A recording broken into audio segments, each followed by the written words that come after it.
Good morning. It's Safety Glasses Sunday here at the Manor.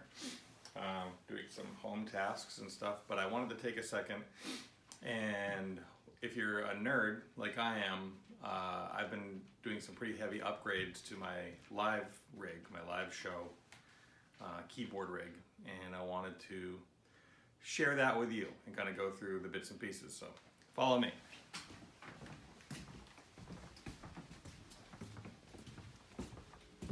This, of course, is where the magic happens here, my little mini studio, which I love. It's currently infested by dogs.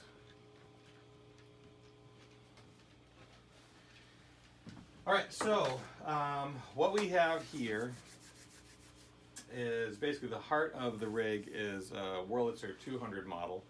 As you can see here, old school. I just had Nick Orso put a new amplifier in it back here, then bring all the keys level and tune it up in general, and it's never sounded better since I've had it. I mean, I reckon it sounds as good as when it was made, when it came off the line.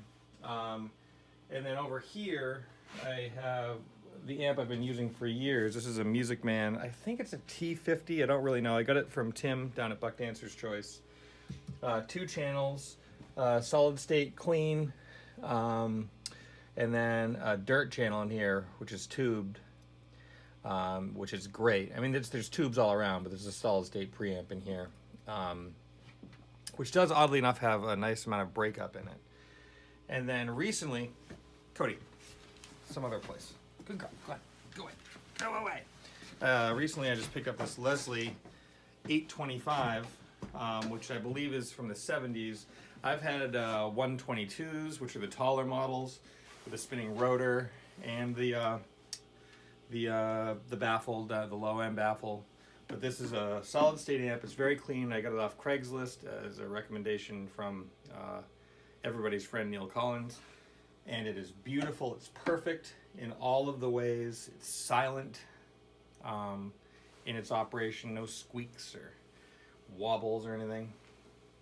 Additionally, I just recently got an Ovation Mininova, which is a very powerful and small synthesizer with, has good like mono synths and big bassy synths, leads as well, but it also has a very compelling vocoder. So I'll go through this whole schmear in a second. I'm running that for the time being over this way. Hi. I'm running that through this Mackie Thump speaker, which is honestly some of the best money I've spent on a speaker. It's small, it's light, it's powerful. It's not super vibey, so I might look for something that's a little more kind of fits with the aesthetic of everything else, but sonically I'm impressed with it. So let's get into this here. Oh, watch your feet there. Let's get into this here rig. So the Wurlitzer, because I play with my hands, most musicians don't play music with their hands. Did you know that? That's something that's unique to me. Just kidding. So it's good to have some controls on my feet, but also some effects like delay and everything, are fun to manipulate while you're playing them. So for right now, this is pretty straightforward. Just whirling. My C's out of tune. Better call Nick. Right? But you can add the vibrato built in. It's only one speed. You can only control the amount that goes in. That's standard. And I don't really have any other needs for vibrato beyond what's built in. So then I go down out of the keyboard into a wah pedal.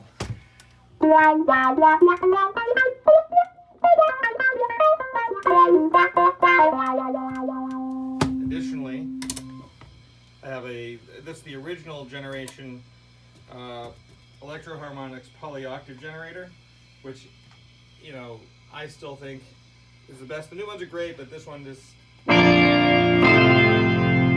And so what that's doing is adding, you have a sub-octave, the original signal, a +1 octave, that same +1 octave detuned a little, +2 octave, and +2 detuned. So that means every time you play a note, you're playing 1, 2, 6 notes all at once, and you can adjust how much of each signal you're getting. So, and it tracks chords, and that's what made this thing, when this hit, which wasn't, it was like 10 years ago, made it special, is you can track a whole chord, whereas the old school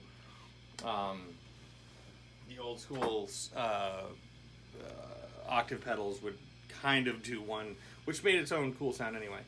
But so then I go up from the polyoctave generator up here to a Boss delay pedal, analog delay pedal, pretty standard, but I like to have it up here because you get to do cool things like that. Or if you're, this is kind of how I get.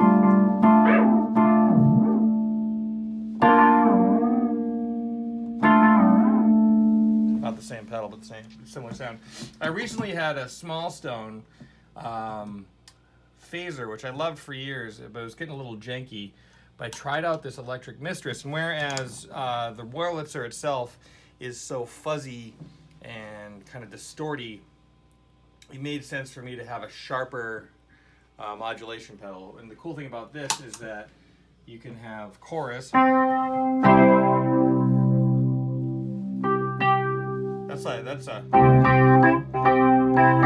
That's super tramp all day. And then you can also have a flanger.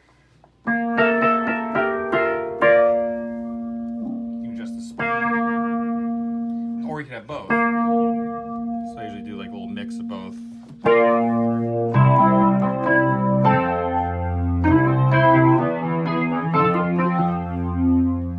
And then to bring it all home, a little.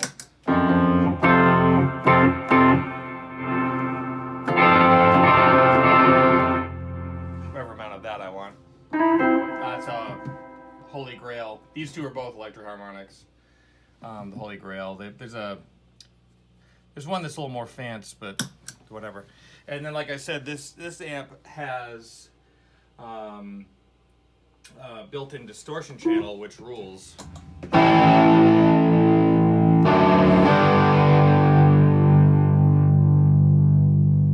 Right? So I can be a guitar player-ish if I want to. I can fill that space. And then, so the addition of this Leslie, if you go down here, I don't know if you can see on the floor, there's this pedal. This is like one of the biggest parts of the whole thing. It's this Leslie preamp. Has two inputs. You can see one on the left, one on the right. I'm running one right now. I could add another vocal in there, a guitar, but I'll add that in by, I have a couple switchblades down here, also by Electro Harmonix. Basically, I'm going for an Electro Harmonix endorsement, so hope you're listening. So we just added in the Leslie.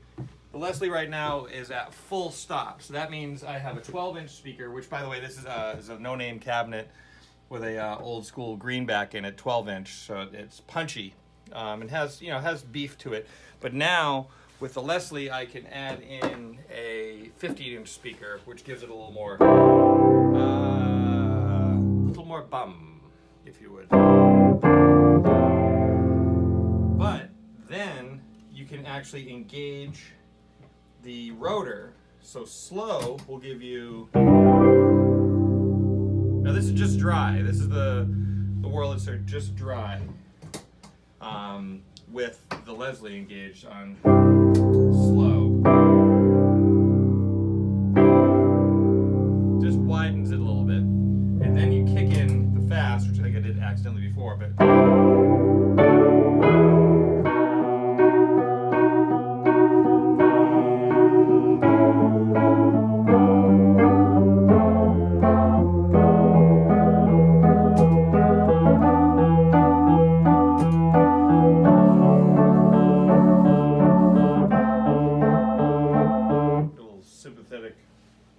buzzing going on back there.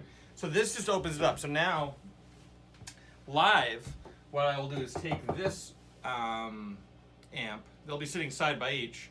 This amp, which I mic, in the center there, the standard spot. That'll be, if you're listening to a stereo mix, that I'll pan right here in the middle. And then the Leslie, I will mic. There's grills here. This is where the rotor is spinning under here. So I'm going to mic I'm going to mic it here and then 180 degrees on the other side.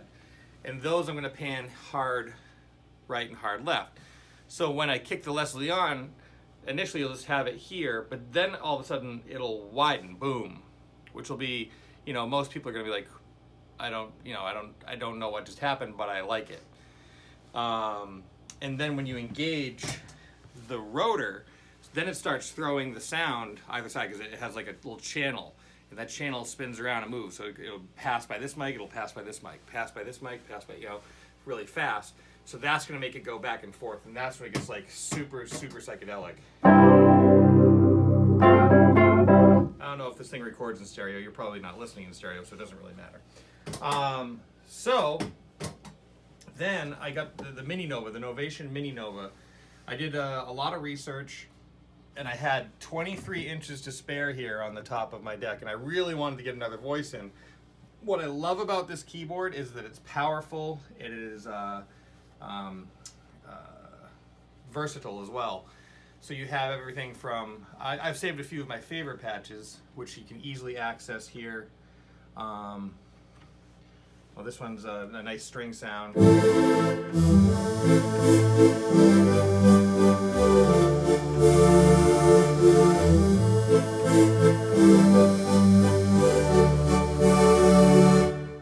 Sounds amazeballs, according to me. And then you get like a nice lead here. What rules about how they programmed this is they gave you, like, you can see these four are lit up, and they're little action buttons. You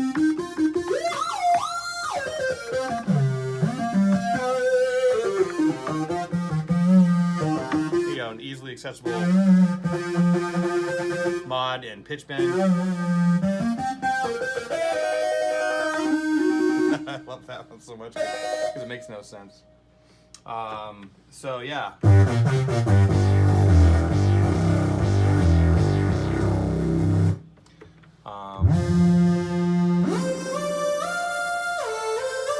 Yeah, Lucky Man. Blah blah blah blah blah. What else we got here? Oh, that's a vocoder. We'll get to that in a second. And I saved.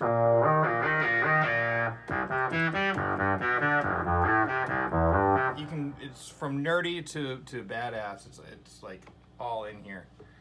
So what really also super sold me on this is there's a vocoder involved. Please hold. And it comes with a mic, which is totally cool. Like if I were just using the studio, it has this microphone which is made of nice. It's all metal. It has a metal gooseneck, as opposed to some of the competing keyboards which come with a microphone that is just absurd and useless. This has a nice windscreen on it, and it really, some vocoders can really fall prey to plosives, poof, you know, hard P's, T's, C's, any hard consonant that sends a you know, puff of air out of your mouth, hits the diaphragm, and can make a really unpleasant sound. This microphone tracks pretty well. I'm using, because of just, you know, for live, because I have to have a vocal mic, and so sometimes I need to kind of bounce back and forth from the vocoder to my vocal mic. This is just a little more flexible for me, and I can, you know, kind of get rid of it. This one in the live setting, I kind of had to scooch up a bit more, so I didn't really like that. But the vocoder tracks pretty amazingly. Hello, hello. I don't know what the meaning of tomorrow is. Yeah, but I know how it feels to take the fall. Ooh. My friends told me I won't be real for no one else. To finally learn to love myself. And then I don't know if you saw that. Yeah, there's another. They have a few different settings. Which I'm still getting to know. But this one. This one would be more of like, for me, like in a solo setting. The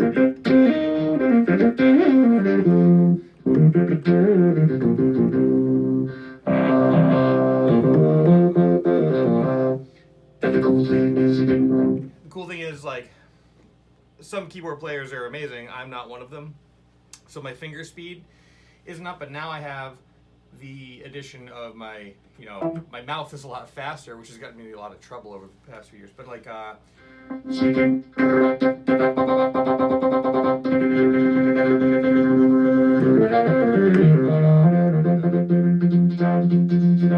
rhythmically, you can introduce a lot of excellent shit there too.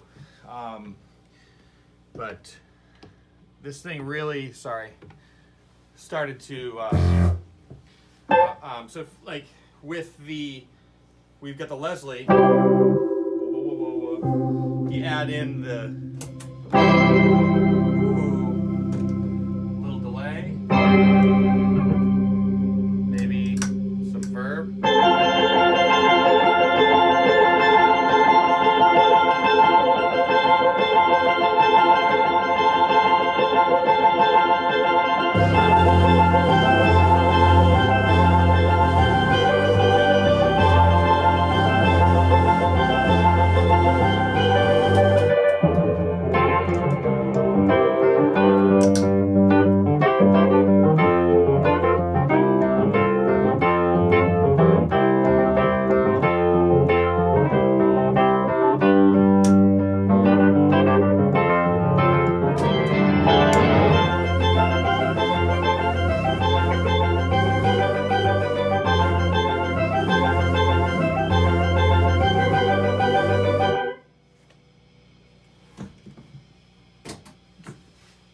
So that's my rig, and I'm just starting to get to know it, but I'm really in love with it, and I can't wait to play it out this summer. So, thanks for watching.